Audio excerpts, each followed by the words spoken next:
What's going on, people? What's really good? It's your boy Marv, and this is the Nerds in the Hood. Hope your week's been going fine, people. We started off with some heat right here. The weather's starting to warm up out here in the nation. But for me, I'm more excited about what's warming up in the theaters because movies is going to come up. We get into that summer movie season. We starting a little bit early right now. I know it's been a while. It's been a while since I've done this, but it is that time once again for my Movie Pass movement. That's right, folks. For those of you who don't know, new to this, let me tell you what's up. Basically, I have the AMC Stubs Premiere Pass, which allows me to see 3 movies in a week, absolutely at no extra cost. I just pay a monthly fee of like $25, which is basically one movie ticket. So for one movie ticket a month, I get to see, what's that, about like 12 to 15 movies per month, basically, which is pretty cool because it's not like I'm going to movies every day as it is. So when that new heat comes out, I'm not paying extra to go see that new heat. I'm only paying one time to see several new films. So one of those new films, which I'm pretty sure you already know what I saw, Sinners. If you didn't see Sinners yet, it's only been out for 2 weeks, but if you didn't see Sinners yet, you need to go see it. This film is really, really good. I'm going to do something totally different, and I'm going to start the verdict right now. So the verdict is in for Sinners. For me, this film is valid. It's a good film. It really was entertaining, and it was original. It wasn't based on some adaptation. It wasn't based on a play or a book or a video game, from what I know. It wasn't a sequel or something. It wasn't based on any franchise or anything. It wasn't a reboot or a remake. It wasn't any of those types of tropes that you've seen in the past 10, 20 years. This was something new. It wasn't the first thing that was new, but it was something new. But for Black culture, this was something deep. And so far in 2025, we've had a lot of those between like One of Them Days and this film. And I think there was like a film with Tiana Taylor's coming out. It's like a lot of different just Black films have been coming out, or films with Black leads. This film has definitely left this world probably divided. A lot of people didn't really like this film. Some people, from what I've seen in the internet community, I think didn't like this film more based on the fact of like, they just thought it was like your typical vampire film. And a lot of people were mad more because of the hype. They were mad because people were walking out saying, this is the best film I've seen in decades. This is the best film I've seen in the last 10 years. This is the best film I've seen in the 2020s. And we're only in 2025. So I think because of that, when they go see this film, they're expecting this perfect masterpiece. And when they don't see that it's perfect or it's a masterpiece, they feel a type of way. Do I think it's a masterpiece? I wouldn't go that far. I think it's a really great work of art.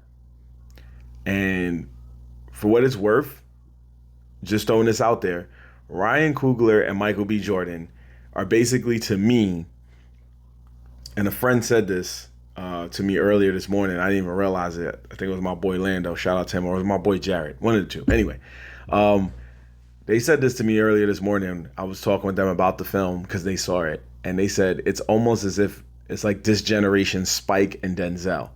For you young people that don't know, for you YNs, as they say out here, Spike and Denzel, when they first was both on the come up, they linked up and was making just dope film after dope film after dope film, like Malcolm X and Mo Better Blues, He Got Game. Like they was just linking up and making all these fire films. They wasn't missing when they were together. You know what I'm saying? So this right here is the same type of effect, because Ryan Coogler and Michael B. Jordan together have done Fruitvale Station, Black Panther 1 and 2, the Creed trilogy, and Sinners. And all of those movies did not miss. I don't care what nobody say. Creed trilogy was fire. A lot of people were divided about Black Panther 2, but for the sake of the fact that they had to think of something totally new, because Chadwick Boseman unfortunately passed, I'm cool with it. But every movie they made together has been good. And even though Michael B. Jordan didn't play a heavy part in Black Panther 2, he was still in it. And also, weirdly enough, outside of the Creed trilogy every character that Michael B. Jordan plays in a Ryan Coogler film unfortunately passes away too. Although, yes, Fruitvale Station was based on an actual true story of somebody passing away due to police brutality, it's just weird that, like, yeah, spoiler alert, obviously, Sinners, his both characters die. Well, yeah, one becomes a vampire, the other doesn't. And Fruitvale Station, his guy passes away. Black Panther 1, his guy passes away. Black Panther 2, his guy's already passed away. So Creed is the only one left. But I'm just saying that to say that this movie was good in the sense of symbolism and just going through the old times with the ancestors. It was a period piece. This movie took place in the 1930s. It was 1932. And then by the end, they fast forwarded to the 90s, right?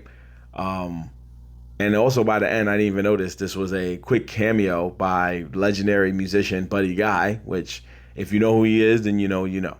So the movie took place in the 30s. Long story short, about two twin brothers who open up a juke joint, and unfortunately, that juke joint just gets basically invaded by vampires at some point. Long story short, and it's about everything that happens in between. But what a lot of people don't realize is, even though the movie's story is centered around that, the real main character is a young man, a young black man named Sammy. The movie is really about him. We just forget that because Michael B. Jordan pulls up on the screen and they take over the rest of the film. So they're supporting actors who just dominate majority of the picture. Other things you might not have realized, and they might have said it in the movie, but you might have not paid attention to it, is that Haley Steinfeld's character is named Mary, is a mixed race woman. She's not just a white woman that they get caught up and he's like, oh, it's a white woman. No, she's half white and half black. And it's also kind of coincidental that she admits in an interview that her grandfather, she found out, one of her grandfathers from like way back, is also black. So she mixed race anyway. But all that being said is just to point out the fact that they were different tropes that they were trying to capitalize on and just talk about during that time. And a lot of it revolved around just the power of money and how money is not as sacred as people think and how it can lead to so many different types of evil ways. The lust, the temptation of lust, the temptation of greed, the temptation of just the freedom and having the ecstasy of that. Just different types of things that Ryan Coogler focused on. There was even a scene where I even got lost in it for a second and my girlfriend had to remind me what it was about, which was when Sammy was playing his song. He did a solo drink in the middle of the juke joint. The crowd went crazy and they said that like sometimes they could conjure up spirit. Music can bring up spirits from all forms of life. So you saw this quick montage where it wasn't just showing him and his people dancing. It was showing people from the past dancing. It was showing people from the future dancing. There was dudes in there crip walking and all that. And you're like, why are these dudes here? But that's because they wanted to show you that. And then coincidentally, it plays more of an essence into it because he played right there in his present. And then he was able to play throughout the future until whenever he probably passed by the end of the movie, which they make you think in the post-credit scene is him just kind of going to heaven. But it was a lot of that. It was even about how sometimes you can look at the church as a place that's sacred, but you could also look at the church and see that sometimes that sacredness is not as sacred as you think, because Sammy's father didn't want him to pursue his dreams. Sammy's father wanted him to just stay in the church for the rest of his life and just be a preacher. That was it. Also, I like that his nickname was Preacher Boy. They always have those in those period pieces. They go Preacher Boy, old Preacher Boy over there. But it was that kind of different things. The vampires being Irish and not actually being just regular Caucasian Americans was also very strong and symbolic, because it caught us with a bait and switch. You thought they were just regular like Southern white vampires who were just walking through. And in reality, these were like legit just foreign vampires. Well, the first guy was. The next two were actually from the South that he conjured up to join him. And that's what made this movie interesting, because it wasn't just about one vampire wilding out. It was about a guy who made people vampires and made an army. Most vampire movies, like not most, but a good amount of them, you don't see vampires like bringing up other vampires. They usually just use them as food, and then they might make one or two of them vampires with them. Like, yeah, come on through. But this was to say that like one person, like just to say that like the vampires themselves were part of a different type of symbolic nature. It kind of reminded me of like, for example, the Irish, what was his name, Remlick. But he was saying like, oh, if we do this, if I make you guys all vampires, you can be free with me, and we could all become one. We could share each other's thoughts. We can share each other's mind. There was even a scene where, which I also thought was dope. They were all different types of races. It wasn't just white and black. They had indigenous peoples with the Choctaw tribe. They had Asians with the Chinese. They had different types of races. So it wasn't just a movie of just like white versus black. This was like just a demonic sense of like white versus black, but it was still about representation and it was mattering in this movie.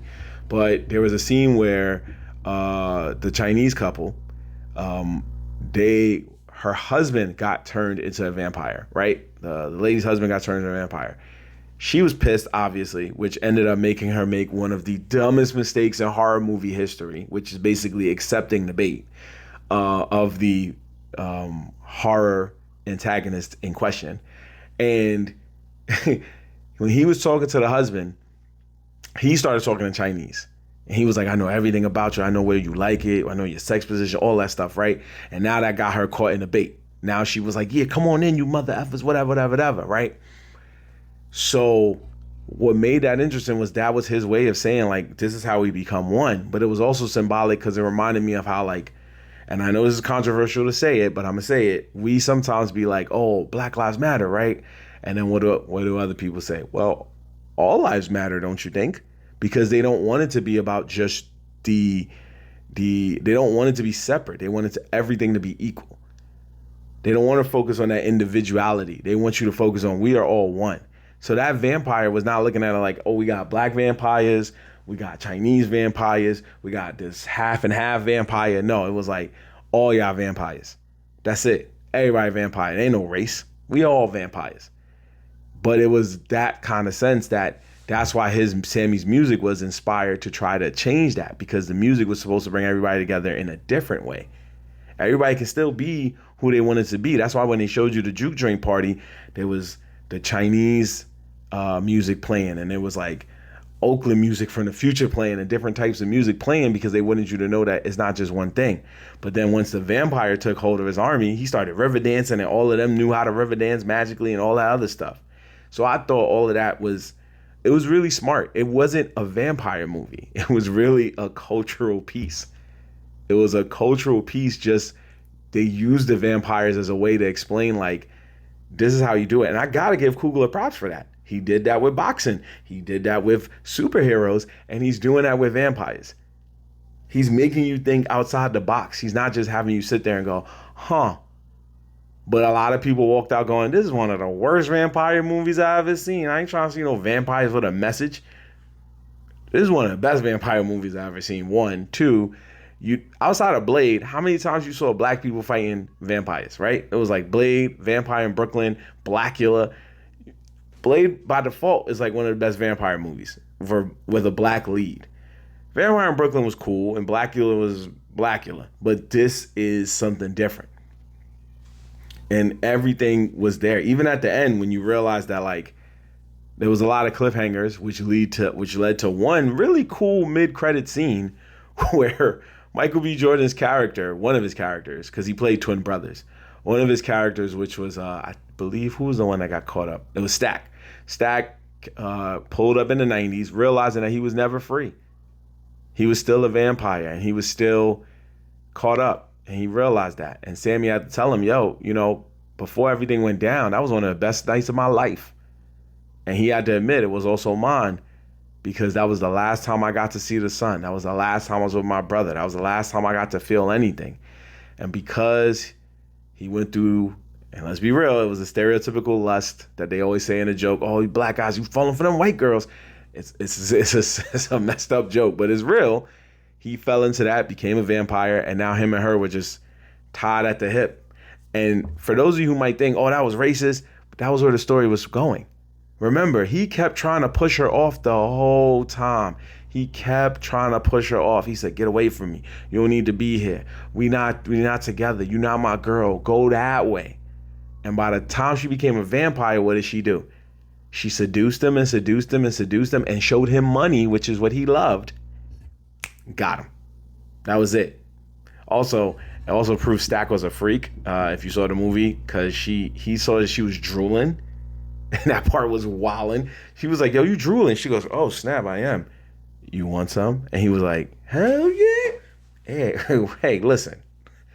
I'm all about a good time, but there's certain times I cross the line. You ain't just gonna spit up in my, you know what I mean? Like that was like, ugh. It was, ugh. That was pretty wild, but that just goes to show you how he got caught up in that, and it cost him his life. And yeah, he's unalive, but he's spending the rest of his eternity with Homegirl, and that's all he can do. Meanwhile, they pulled up on Sammy. Sammy at this point was an old man. They didn't really specify his age, but they specified that 60 years had passed, and Sammy was an old man, just being a great musician. Even when Stack and Mary pulled up on him, once the bouncer said, "Yeah, you could come on in," he was like, "Damn, all right, whatever. It's my cousin, man." Like, he just knew, like he knew in his mind, like, well, he didn't know it was his cousin until his cousin pulled up, and Michael B. Jordan's character pulled up with the Notorious B.I.G. Coogee sweater, which was also funny because it was 1992, and I don't know if Biggie came out around that time.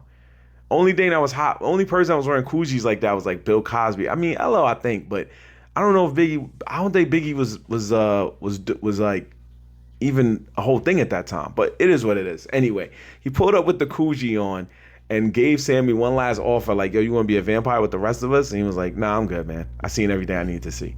The Coogee had me crying, and then Mary looked like Cardi B in a Drippin' in Finesse video. She looked like a real old 90s R&B head, which was fine. But it just was like, that was a cool mid-credit scene to me. But not to get too off track. I love the movie. I thought it was fire. I also love the fact that they didn't do that whole vampires. What's a vampire? What do we do? No, they just had a lady there who already knew what to do, because that's her role. She was just a person who knew about spirits, and she was like, "It's a vampire. That's not a hate. It's a vampire. We need to do something." Also, if people were wondering, hey, why did they need to be let in? Why did they need permission? Well, it's two reasons. One, it really goes off of the trust of a person. In the 30s, that kind of thing was real. You had to get trust. And also, two, vampire folklore states that a vampire needs permission to be let into a house before they can even come in and do anything. It's one of the craziest things I've ever heard. But I didn't know that vampires actually ask for consent. I hate to say that joke, but it's so true. Vampires actually ask for consent. So these vampires were like, "Hey, listen, if you just let me in, like, I'll gladly just like party with you." And most of the vampires asking for consent, it didn't really work. Like, Remlick and his first two goons was trying to come in, and they were like, "Yeah, you could fuck off that way. That'd be great." Mary was the one that was going to let him in easily, because she was already in there. So she was like, "Well, you going to let me in or not?" And Cornbread fell right for it, and it was game over. Bang bang. So from there, it was just crazy. Also, 1930 sundresses was wild. Anyway, let me not talk. Basically, a married man out here. Let me not get in trouble. But all in all, for people that saw this movie and saw it as just a vampire movie, watch it again. Or if you don't want to spend the money, wait for it to be streamed and then watch it again, because it will be streamed. This was not your typical vampire movie. It wasn't even like a Blade. It wasn't like a Count Dracula. It was not your typical vampire movie. It wasn't even Twilight. This was your vampire movie that was focusing, just fusing it in with cultural representation, especially that of the 30s. Everything was explained in such a dope way. Even when it was like the juke joint was basically a trap, because even if they didn't get taken out by the vampires, they was going to get taken out the next day by the actual Ku Klux Klan. So Remlick knew this, but it was just, that's all it was. It was all about representation. And I love that at the end, both of them had, you can even see it, that both of them were destined for good and bad things. Because the twin brothers, for example, Smoke and Stack. Smoke wore blue. which basically represented heaven, and Stack wore red, which basically represented hell. And by the end of the movie, Smoke and his girlfriend, who also wore blue, went to heaven. And Stack and his girlfriend Mary, who wore red throughout the whole movie, basically were living in hell. They didn't actually go to hell, but they will because they're vampires, right? That's what we know. Vampires usually just end up going to hell. So this was all represented throughout the movie. The different color patterns, the stuff that was being said. It was one of those you had to listen versus seeing things. But I will say there was also funny parts, and it was meant to be funny. Like Delroy Lindo realizing that vampires was out here ready to take him out, and he goes, "Y'all smell that? I think I actually shit on myself." And he was real.